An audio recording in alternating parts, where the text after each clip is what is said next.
네, 현재 촬영하는 날짜는 2022년 4월 1일 금요일 오후 1시 4분입니다. 비트코인이 좀 많이 내렸죠. 제가 원래 시황을 빨리 올렸었어야 되는데 이것저것 좀 정리를 저도 좀 하고 요번에는 조금 아마 평소보다 조금 더 긴 영상이 되지 않을까 싶어요. 영상을 촬영하는 데 있어서 크게 확신을 갖고 막 엄청 많이 내릴 거다, 빨리 도망가라, 뭐 이런 식으로 말을 할 수 없는 것은 일단 그렇게 되지 않을 수도 있는 거잖아요. 저는 항상 말할 때 그럴 확률이 높다고 하지 그렇게 된다고 이야기를 안 해요. 왜냐면 그건 알 수가 없는 거잖아요. 제가 내일 일어날 일을 미리 알 수는 없는 거잖아요. 근데 높은 확률로 그렇게 될 확률이 높다라고는 말을 할 수가 있어요. 분석을 통해서. 저는 그런 분석을 통해서 매매를 하고 그런 식으로만 접근을 해요. 이 시장에서 항상. 지금 제가 그리고 영상을 촬영하는 것은 막 해제 이런 거를 하기 위해서 촬영하는 게 아니에요. 안타까운 부분이 있어서 이 부분을 좀 짚고 넘어가 보려고 해요. 제가 칠리즈 차트가 좀 많이 좋다, 얘는 뭐 볼 것도 없다, 날라갈 것 같다, 근데 이런 데선 팔아라, 원래 리스크 관리를 하는 거다, 이렇게 하면서 브리핑을 해줬어요. 그리고 칠리즈가 목표 가격에 도달을 했었는데 여기 조회수를 보시면은 알트코인 날먹 한다고 하면서 영상을 찍잖아요. 메인에도 그렇게 박혀 있었었고, 그러니까 제가 구독자 수가 얼마 없음에도 불구하고 칠리즈가 그냥 들어가고 이런 코인이 쏘면은 그냥 조회수가 그냥 엄청 많이 올라요. 근데 제가 상승 날짜까지 맞추고 뭐 하락 예고하러 왔다. 그러니까 제일 중요한 거잖아요. 비트코인이 하락한다 안 한다가. 왜냐면 칠리즈 코인을 살려고 하는데 중요한 거는 칠리즈 차트도 중요한데 가장 중요한 건 비트코인 차트가 제일 중요해요. 그래서 제가 이때 비트코인 차트 분석할 게 없으니까 계속 그냥 알트코인 차트만 올리는 거예요. 그렇게 했었던 거고. 근데 조회수를 한번 보시면은 음봉이 하나 박혔음에도 불구하고 50회인가 60회밖에 안 됐어요. 그러니까 이게 언제 올랐냐면 크게 떨어지니까 그때부터 이제 조회수가 많이 오르더라고요. 그 다음 영상은 제가 현물 싹 다 정리했습니다라고 올린 거예요. 이거 다음에 정리했다, 얘를 먼저 올리고 얘를 나중에 올렸는데, 얘가 이제 좀 디테일적으로 설명해 주는 거고 이건 전 현물 정리했어요 이렇게 올린 건데, 이렇게 떨어지고 나니까 사람들이 이걸 찾아보는 거야. 그러니까 이게 조회수가 이렇게 오르는 거예요. 비트코인이 크게 떨어지니까. 그러니까 덩달아 얘도 같이 올라.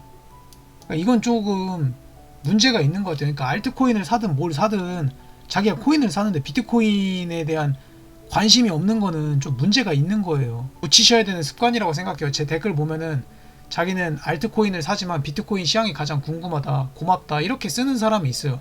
그 사람이 현명하게 투자를 하는 거예요. 저는 그렇게 생각을 합니다. 지금 분석하기 이전에 앞서서 기존에 했던 내용 먼저 보고 분석하도록 하겠습니다. 다 6개에서 빅롱 나오고 7, 8개까지 나왔어요. 양봉이.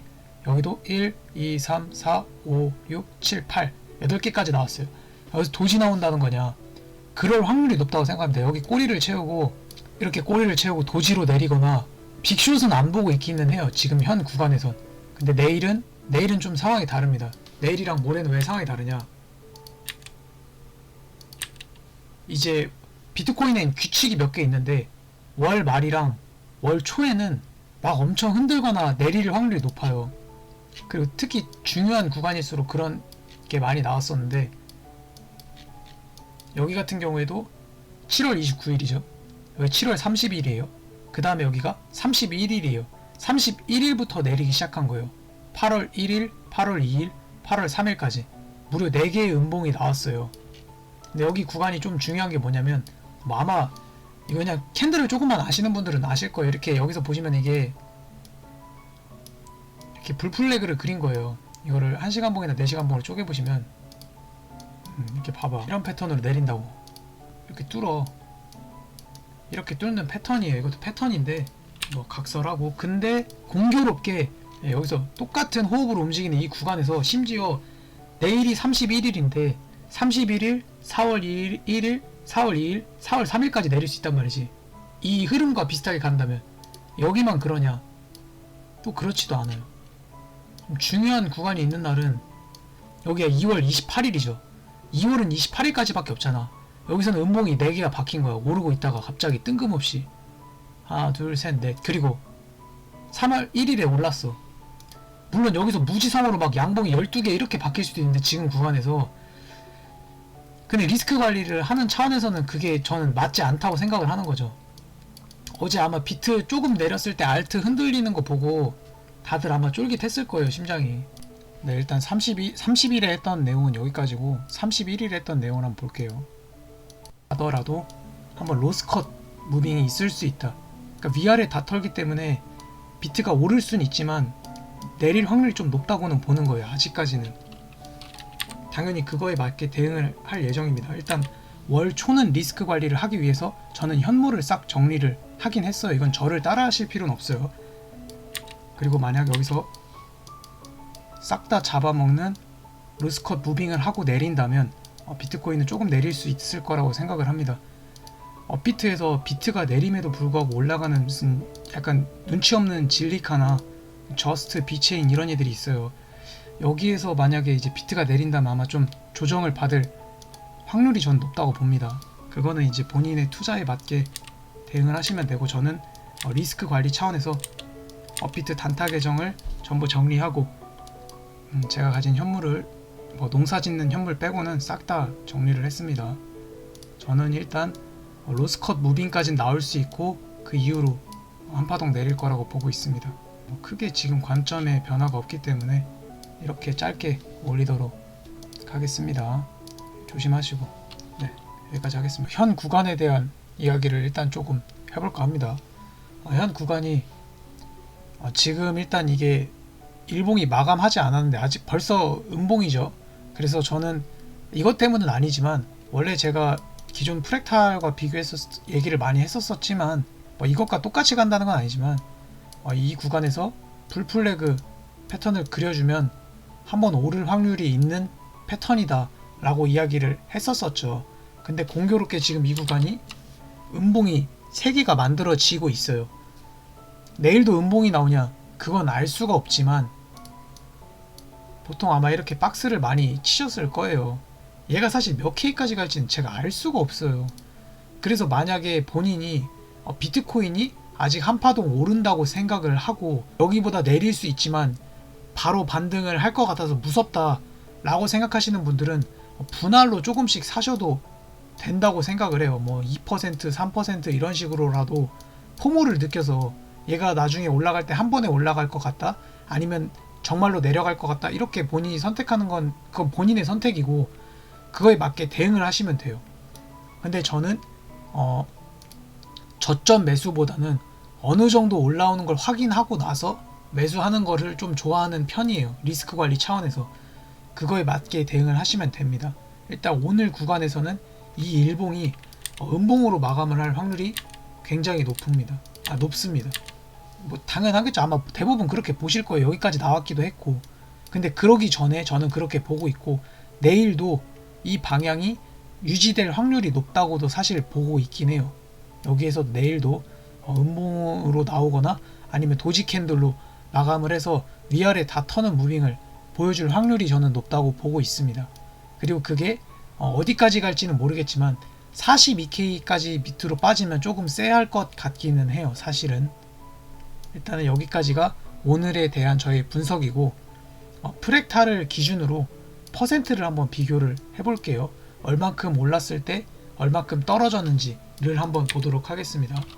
양봉이 생긴 날부터 분석을 한번 해볼게요. 양봉이 연속적으로 생긴 날부터 분석을 해볼게요. 이 구간에서도 동일하게 양봉에서부터 음봉까지의 퍼센트를 한번 비교해 보도록 하겠습니다. 다시 40%의 상승, 그리고 여기서부터 여기까지가 12%까지의 여기랑 비슷한 흐름으로 간다면 12에서 13%까지 하락은 받아들일 수 있는 구간이겠구나. 그 구간의 범위가 한 42에서 41, 많이 내리면 41 구간이겠구나, 이렇게 볼 수 있겠죠.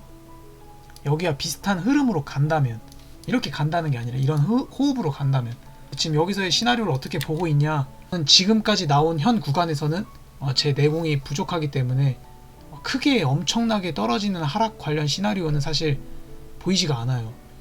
만약에 하락 관련 시나리오가 궁금하신 분들은 다른 유튜버 관점이나 이런 것들을 봐주시는 게 중요하다고 저는 생각을 해요.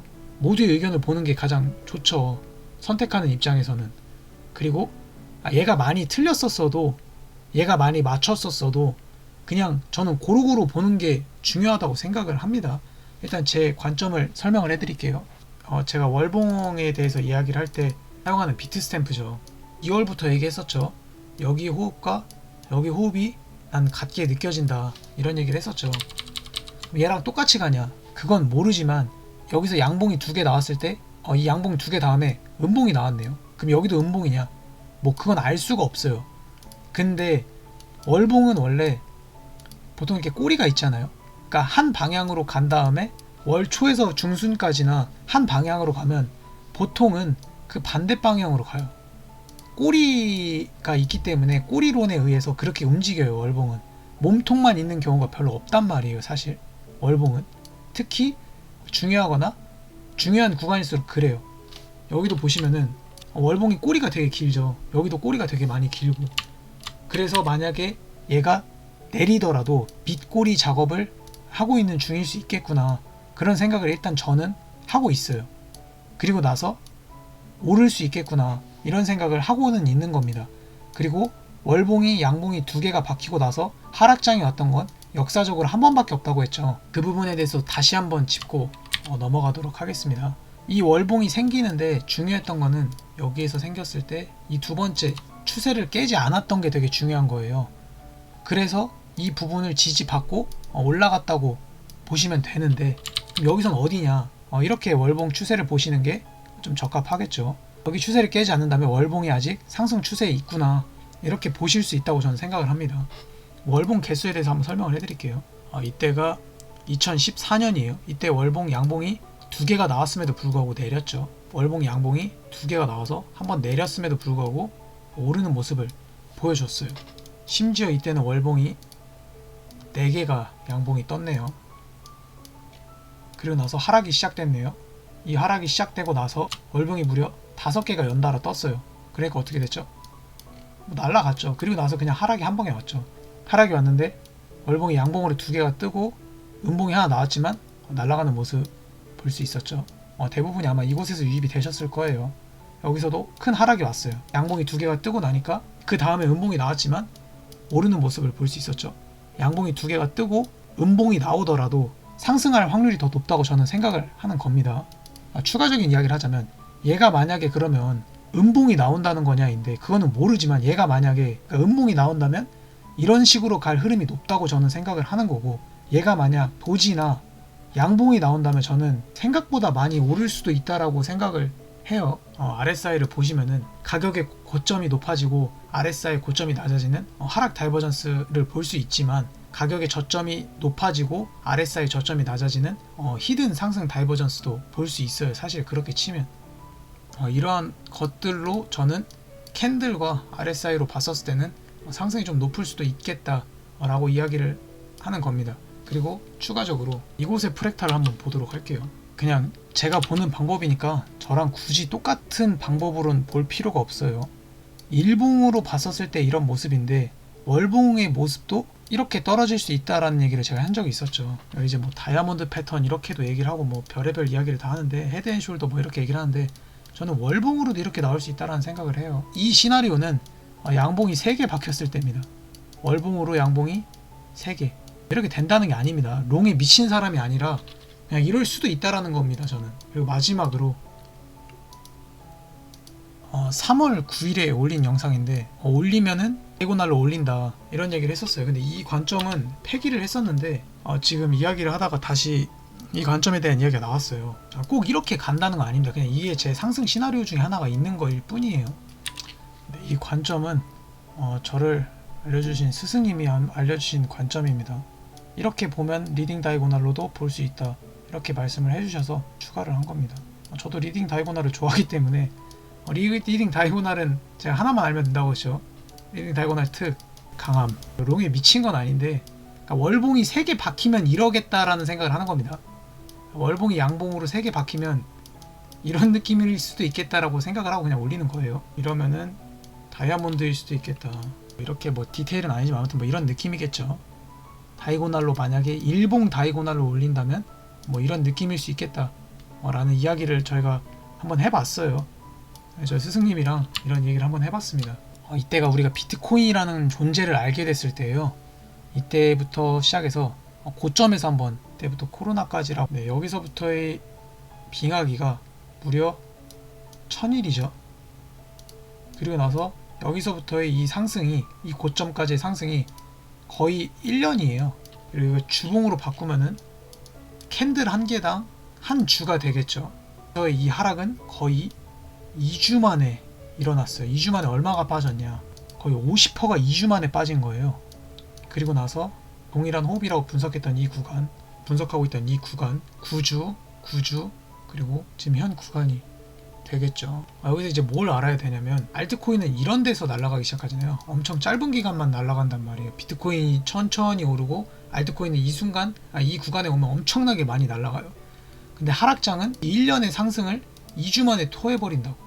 그러니까 우리는 비트코인의 시황에 대해서 항상 공부를 하고 긴장을 하면서 알트코인을 매매를 해야 돼.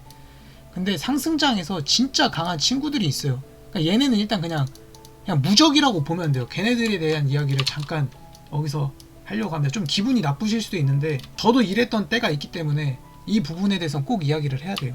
물론 저도 이 1번에 저 1번이었던 적이 있어요. 제가 도지코인을 샀었을 때가 이때 1번 침팬지였을 때인데, 지금 보시면 이제 진리카를 풀매도 때리면서 막 1000만원 1억씩 박으면서 하루에 300% 수익 벌면서 진리카 왜 안 사냐, 병신이냐, 이러는 침팬치들이 있어요.